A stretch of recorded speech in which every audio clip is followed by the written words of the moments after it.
Hello, this is Vampire. Happy holidays.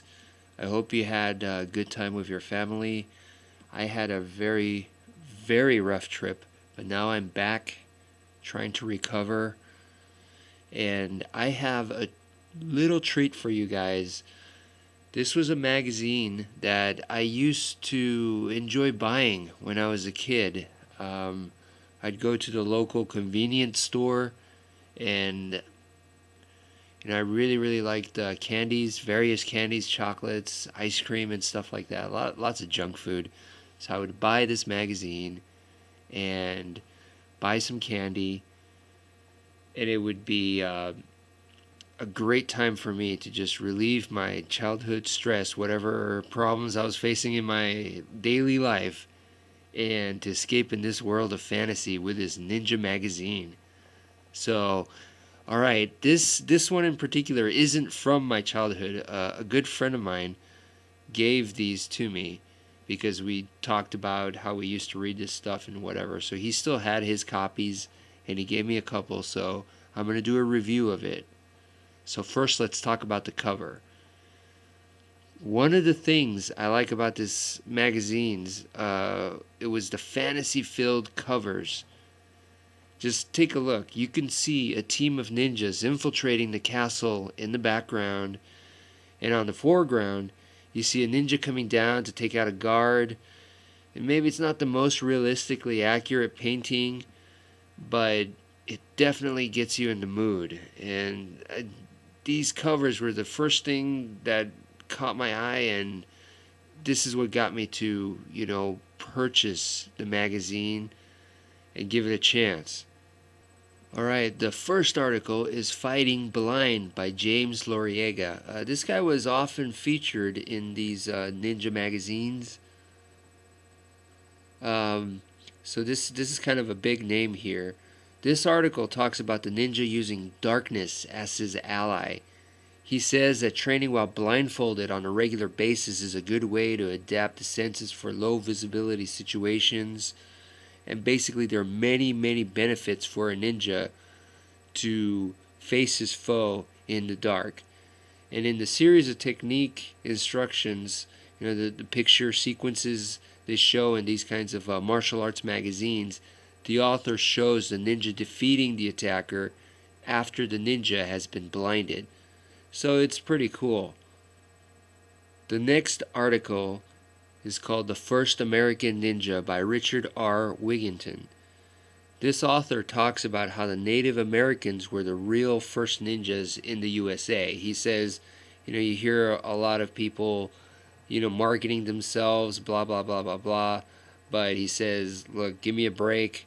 It was the Native Americans that were the first. And he talks about the many similarities that they shared in strategy, tactics, honor, and skill. So he goes into some brief history. He really focuses on the Apaches.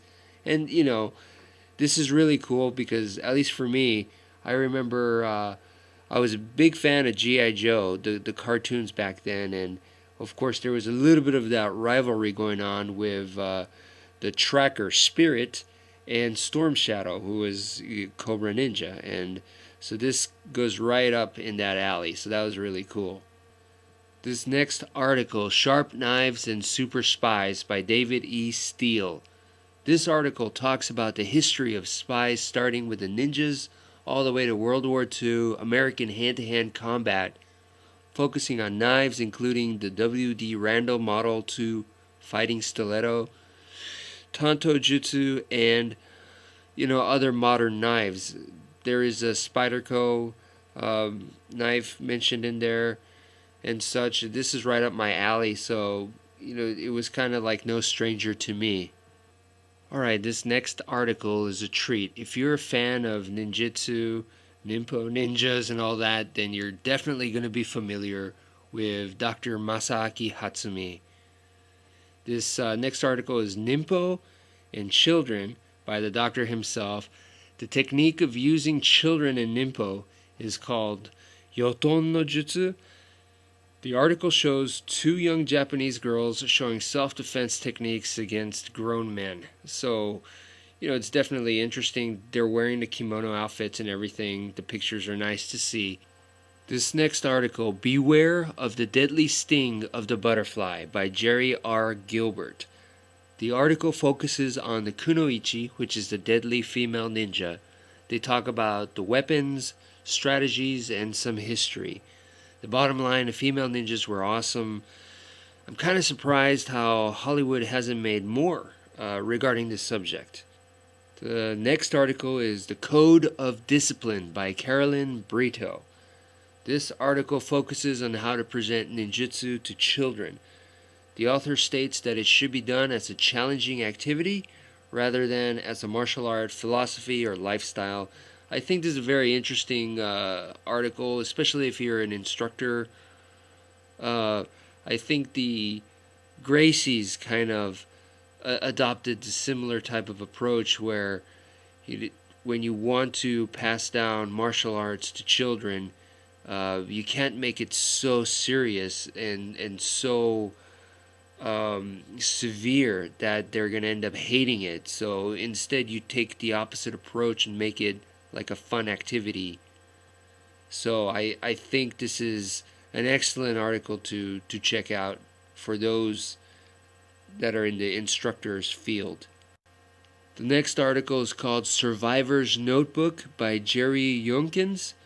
This article talks about how to attain water in wilderness by various means, including some of the products available in modern times.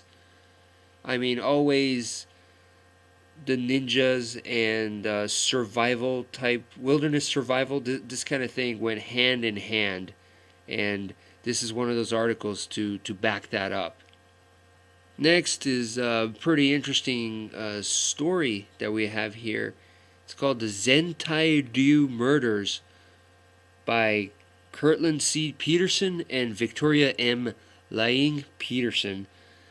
This is a modern age ninja fiction that reminded me of one of my favorite ninja films called Revenge of the Ninja, starring Sho Kosugi.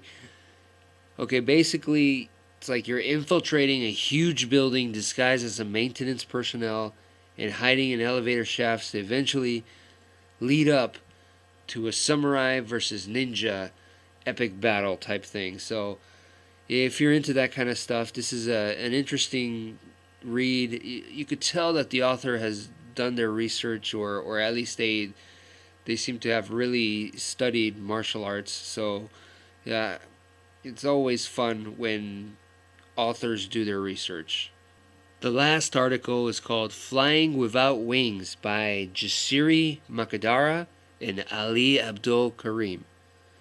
This article introduces us to the art of rappelling, and this once again shows the versatility of ninjutsu, where they cover so many different skills and it crosses into things like survival, and here is rappelling and such other things. I mean, who doesn't want to silently slide down a wall and take out an enemy with a kama or something like that? So this is definitely right up the alley of interesting stuff. Alright, last but not least, one of the pleasures about these kinds of magazines, of course, is all the different marketing stuff going on. You see in the very back they're selling all kinds of different swords, martial arts swords. You got your typical Chinese Tai Chi sword and the various ninja swords, samurai swords. They also have all kinds of ninja tools, outfits, and some crazy, memberships to who knows what kind of clubs. I'm sure some are scam stuff, but it's always interesting kind of to read this stuff and wonder, who buys this kind of stuff?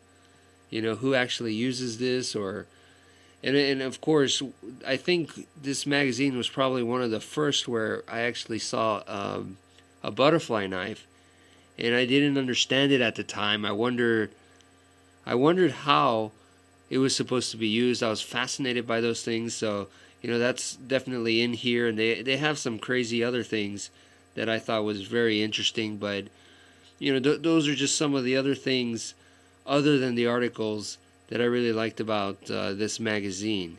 So I hope you enjoyed the video, and more to come, so stay tuned.